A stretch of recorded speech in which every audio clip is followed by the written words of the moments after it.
I'm Heather Servaty-Seib, the Associate Dean of Student Life in Purdue's Honors College, and our Wellness Committee is very much focused on wellness in a broad way. So when we think about wellness, we think about emotional, cognitive, physical, social, and also spiritual wellness in a broad way. And our focus with the podcast is really to emphasize topics that can make a difference for students on those levels, and also work to increase belongingness, inclusion, and reduce a sense of isolation in terms of students' experiences. So our topic today is social comparison, which I have learned from students and I have, of course, experienced myself, is a really big issue for us as human beings. So when I say social comparison, what occurs to you as college students? Well, the first thing I think of is, especially at a college like Purdue, which is known for being an extremely good school. It's an engineering school, and there's a diverse range of people with different skills. And maybe someone like me who's in brain and behavioral science looks at people who are engineering students and thinks, well, I'm not as smart as them. I don't understand anything about coding or math. I'm not great at math. And you think that you're not as smart as these people, even though it just means that you have different skills. So thinking across disciplines, what does social comparison mean across disciplines and perceived skills across those disciplines? What else comes to mind? One thing would be considering someone else as being superior in a specific field and comparing yourself to them instead of realizing that you have your own special talents and they have their own special talents as well, and we shouldn't really compare ourselves with them. If I may give an example, I remember being in freshman honors engineering, and just within that group of people, most of us were comparing ourselves with our peers just because we were in honors and we were trying to be the best in our class. That mindset didn't really work out for some of us, myself included. Social comparison is a tough mindset to get out of, and I know that I personally am still having kind of a hard time since I am still in aerospace engineering, and there is a lot of amazing things that other former aerospace engineering alumni have done. So I'm trying to be aware of that and not push myself too hard to be like the people that I personally, I don't want to say idolize, but it's somewhere that's really closely related to that. And that's actually some of what the research would suggest, that when as humans we compare ourselves, we tend not to compare ourselves to people who are average or just above average. We actually tend to compare ourselves to the people who are at the extremes. How does that occur? How does that strike you as I say it, as a part here? I think it makes sense, and I think part of the issue here, I'm being specific to Purdue a lot, is that, in high school, at least for me, there was a diversity amongst my peers of like people who were very into school, people who wanted to go to, top colleges versus people who maybe didn't care about school. And, you kind of identify as someone who wants to maintain that high GPA, feels confident in their school projects, does internships, like you're doing all this stuff throughout high school. And then you come to a good university where everyone else has had not the same experiences, but relevant experiences. Everyone's had internships and has done amazing things, to get to where they are now. And you start to think, oh, like I'm not actually that I don't know, smart in comparison. Like as accomplished as maybe. Yeah, so maybe it's not just that you tend to you tend to compare yourself to others that are at an extreme, but it's that you thought that you might have been that extreme and then realized you weren't. Sometimes here at Purdue, I hear people talk about it as people come from situations where they were a big fish in a small pond, and then they come here and they're like a small fish in a really, really big pond. It's so crazy that you say that, because that's what I said as soon as I got into Purdue. I said, oh no, I can't go there, because like right now I'm a big fish in a small pond, and as soon as I get there, that is the exact thing that I said. So it's obviously seen around campus. That was like the exact statement that my dad always said to me last year when I was applying for colleges, and he always like told me to focus on like myself and building my own character instead of looking at other people's progress. Like, how do you stay focused on your uniqueness as a person and what you bring? Personally, I myself have never been too competitive, so being like not an extremely high achiever was not something that was new to me when I came to Purdue. I mean, I was never like the fastest swimmer when I did swimming. I was never even in the top like 5 or 10 in my high school. But I do feel that part of the whole thing is that we are like, what I remember when I was in doing swimming, we were comparing ourselves to like Michael Phelps and the best swimmers. We were always encouraged to just do our best and like to not beat everyone else, but just to do better than everyone else. And like when I was doing public speaking, we tried to emulate Dr. Martin Luther King and other famous orators. When I was doing camping, we tried to do like, I don't even remember, Bear Grylls.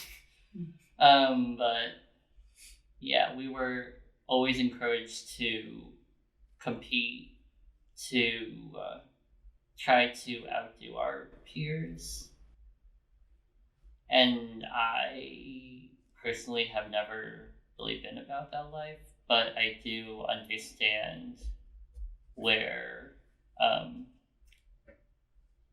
it's coming from, where like if you have been like competing against everyone and you have been doing your best your whole life and have gone to the top in your like local high school or area, then coming to like a place like Purdue, which is relatively large and has a very diverse student population with people from all over the world, that you won't know where you will end up compared to everyone else. How do you find yourself negotiating social comparison? Like, it's almost an automatic thing. is what the research says. Like, it's so much a part, oftentimes. It's difficult for us not to do it. How do you find yourself coping with it? How do you find yourself making sense of it? What's helpful? For me, I personally have a list of goals that I'm just trying to reach, like just getting a job, acing the next test, things that are like focused on how I want to improve myself instead of like I want to be better than everyone in my class, or I want to try to set goals that are not in a more competitive mindset, and I'm making goals that are more focused on like what I need to do to live, to enjoy life, to be a better person the way I see it. One way I cope with it is just, talking to people. When you know that other people are also struggling with the same things. I had a conversation the other day with one of my friends who's an engineering student. And I was talking about how I felt so stupid compared to all of my friends because they're all engineering students and they're talking about airplanes and coding and all these things that I don't understand at all. And, they were just like, well, I would give anything to have your emotional intelligence. And it was just really striking to me because, we're all comparing ourselves to others and we all have strengths and weaknesses. So I think that's helpful to realize that there may be some things that other people are better at than you, but, we all have strengths.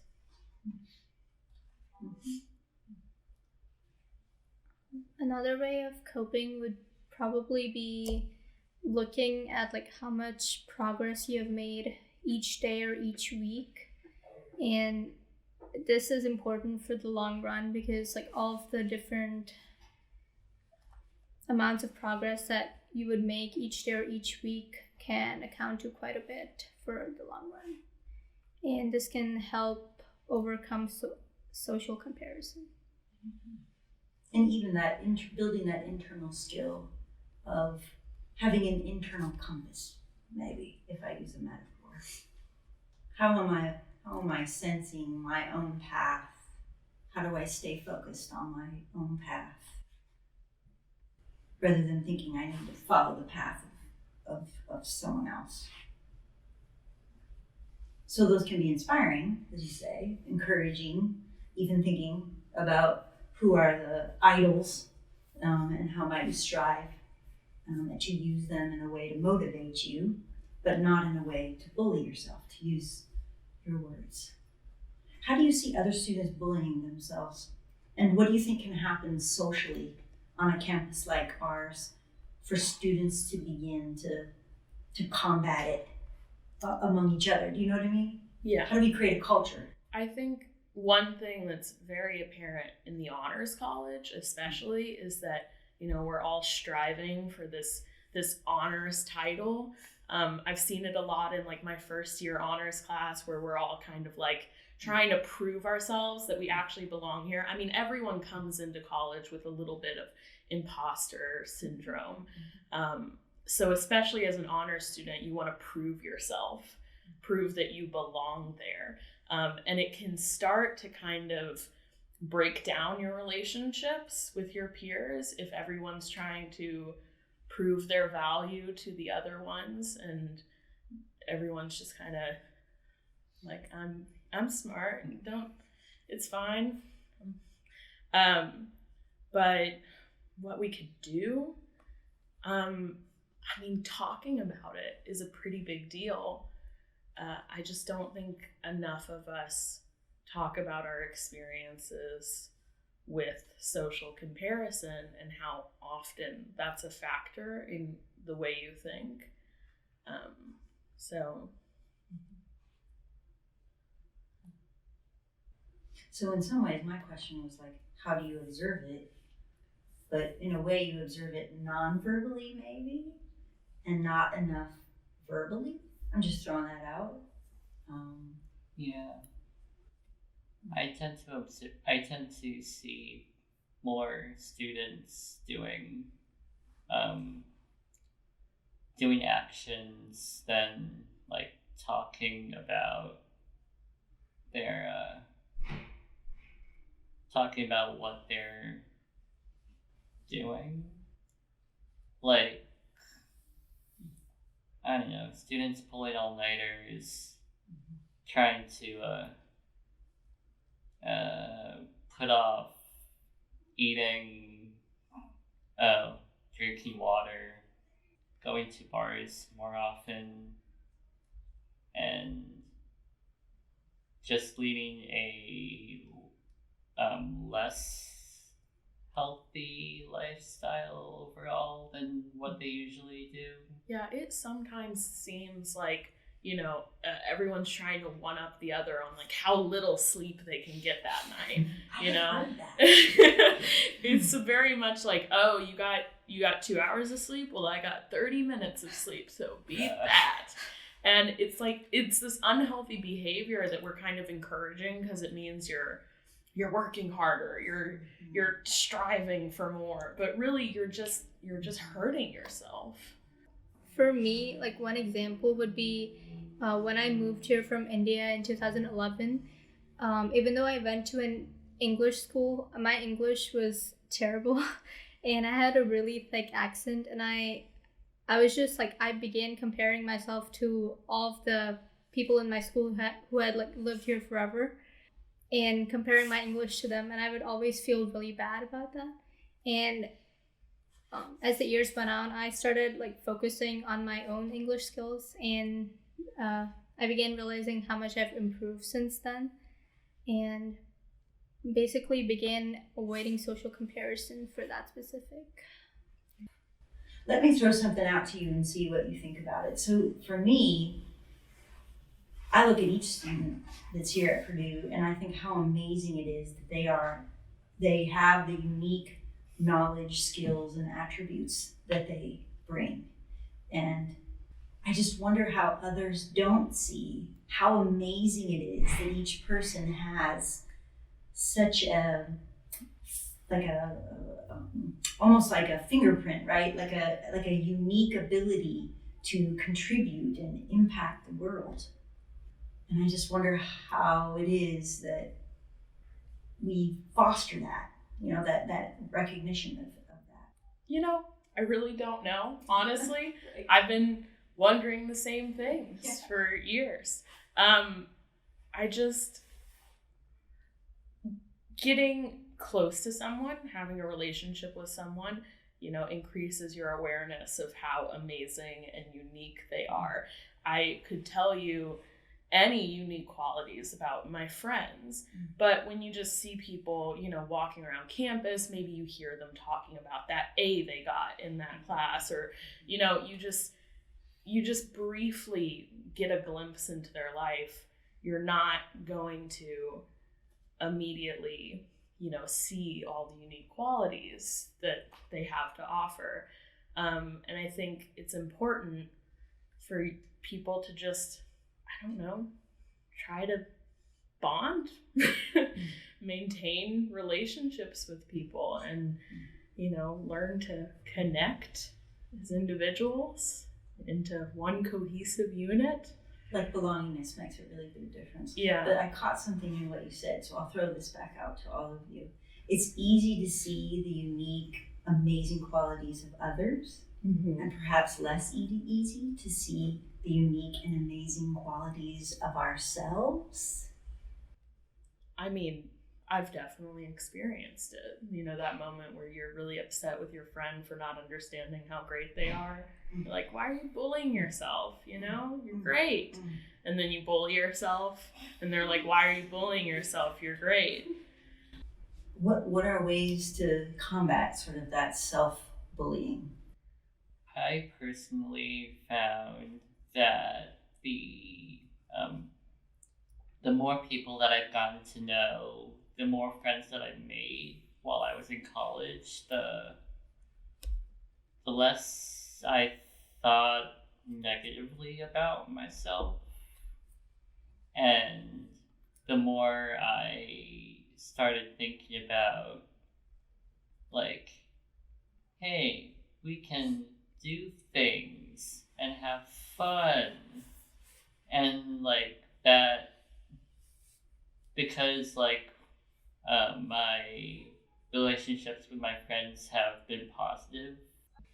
I hear something in that, so let me check that. The more we build relation, the more we risk sharing who we are as people, as the genuine people that we are. That's a risk to do. But the more we take that risk, and the more others respond positively to the interpersonal risks we take, to sharing some of our growth areas. I don't like weaknesses, right? Because we're all growing. But our growth areas and our strengths, and the more those are accepted, the more perhaps we can internalize some of that acceptance. So one way to think about it would be, so like according to the book, The 7 Habits of Highly Effective Teens, so one of the strategies in there was the win-win strategy. So thinking about how you can help yourself grow and also help others grow in the process, and then like everyone is basically able to obtain their objectives without like thinking much about like competing with others. We have talked about a broad range of issues related to social comparison, and I really appreciate all of what you all have offered. Maybe a parting thought that you want to offer, like a message of encouragement to others?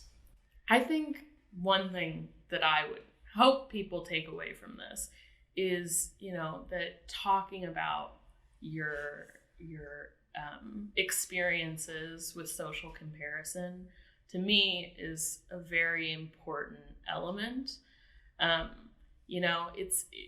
It's lonely comparing yourself to everyone around you.